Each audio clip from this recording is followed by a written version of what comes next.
चंबा जिले से ये खबर, लगातार भूस्खलन यहां पर हो रहा है। भारी बारिश की वजह से यहां भूस्खलन हो रहे हैं। लैंडस्लाइड की तस्वीरें सामने आ रही हैं। आपको ये भी बता दें कि लैंडस्लाइड की वजह से रास्ते बंद हो गए हैं। लोग जहां तहां फंसे हुए हैं। चंबा भरमौर और चंबा तीसा मार्ग जगह जगह पर भूस्खलन के चलते बंद है। काफी परेशान है क्योंकि लैंडस्लाइड होने के बाद ये जो रास्ते हैं पूरी तरीके से बंद हो चुके हैं और लोगों की आवाजाही यहां रोक दी गई है। सुरक्षा के लिहाज से ये कदम भी उठाया गया है। जाना इन जगहों से, गुजरना इन रास्तों पर सेफ नहीं है। चंबा तीस्ता मार्ग की तस्वीरें। चंबा जिले में कई जगह पर लैंडस्लाइड। हिमाचल के धर्मशाला में भी कुदरत का रौद्र अवतार देखने को मिला। यहां बादल फटने से सैलाब आ गया। देखिए, सैलाब में कई मजदूर बह गए। लापता लोगों को ढूंढने के लिए हालांकि रेस्क्यू ऑपरेशन जारी है। धर्मशाला के खनियारा में बादल फटने से आए सैलाब में बहे लोगों की तलाश जारी है। बुधवार को मनूनी खड्ड में सैलाब में बहने से 8 मजदूर लापता हो गए थे, जिनमें से 2 के शव को बुधवार को बरामद कर लिया गया था, जबकि 3 मजदूरों के शव कल मिले हैं। बाकी लापता 3 लोगों की तलाश की जा रही है।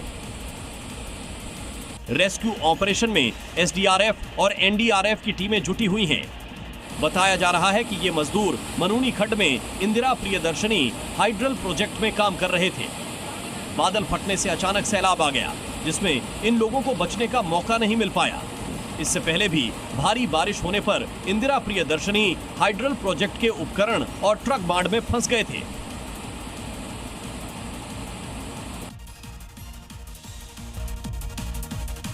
हिमाचल प्रदेश के मंडी जिले से एक चौंकाने वाली तस्वीर सामने आई, जहां पर्यटक जान की परवाह किए बिना ब्यास नदी के बीचों बीच जाकर के सेल्फी और फोटो लेते नजर आ रहे हैं। सेल्फी लेने का शौक पर्यटकों की जान पर भारी भी पड़ सकता है, फिर भी ऐसा वो करते दिखते हैं।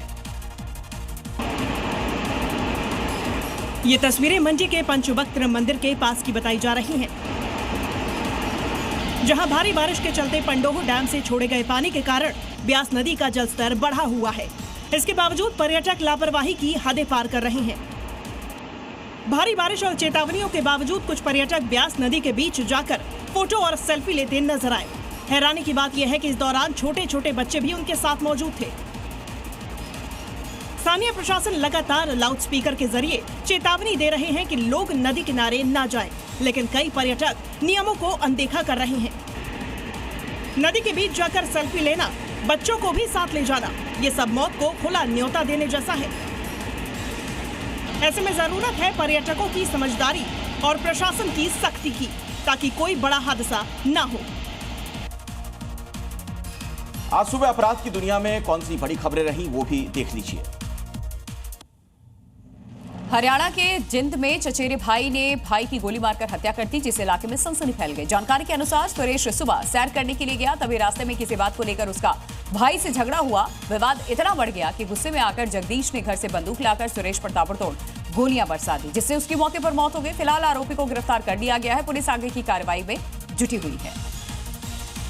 हरियाणा के पलवल में पुलिस की बदमाशों के साथ मुठभेड़ हुई, जिसमें एक बदमाश गोली लगने से घायल हो गया, जिसे पुलिस ने उसके साथी के साथ गिरफ्तार कर लिया। आपको यह बता दें कि दोनों बदमाश मोहित उर्फ मोनू हत्याकांड में शामिल थे, जिन पर 1 लाख रुपए का इनाम भी घोषित था। ये बदमाश किसी घटना को अंजाम देने की योजना बना रहे थे, लेकिन पुलिस ने गुप्त सूचना के आधार पर दबिश दी। एनकाउंटर में बदमाशों को गिरफ्तार कर लिया गया। यूपी के गोरखपुर में एसटीएफ को बड़ी कामयाबी हाथ लगी, जहां एसटीएफ ने 25,000 के नामी बदमाश को गिरफ्तार किया। आपको ये जानकारी दे दें कि आरोपी कई समय से वांछित चल रहा था। काफी वक्त से जो पशु तस्कर गैंग का सक्रिय सदस्य है, जिस पर 15 केस पहले से दर्ज है, जिसे एसटीएफ ने गुप्त सूचना के आधार पर पकड़ा है। यूपी के मथुरा में पुलिस की 25,000 के इनामी बदमाश के साथ मुठभेड़ हो गई, जिसमें बदमाश पुलिस की गोली लगने से घायल हो गया। वहीं गिरफ्तार किए गए आरोपी से पुलिस ने एक अवैध तमंचा, कारतूस, मोटरसाइकिल बरामद की। आपको यह बता दें कि आरोपी ने नोएडा में लूट की घटना को अंजाम दिया था। इस कार्रवाई में एसओजी और कोसीकला पुलिस ने संयुक्त रूप से इसे अंजाम दिया। छत्तीसगढ़ के सक्ती में मामूली बात को लेकर 2 भाइयों में ऐसा विवाद छिड़ा कि बड़े भाई ने छोटे भाई की हत्या कर दी। दरअसल भाइयों के पिता के नाम पर प्रधानमंत्री आवास योजना की किश्त के 40,000 रुपए अकाउंट में आए थे। छोटे भाई ने रकम में ये आधे पैसों की मांग की, लेकिन बड़े भाई ने देने से इनकार कर दिया, जिसके बाद बात इतनी बढ़ गई कि बड़े भाई ने कुल्हाड़ी से छोटे भाई की हत्या की। फिलहाल पुलिस ने आरोपी को गिरफ्तार कर लिया है।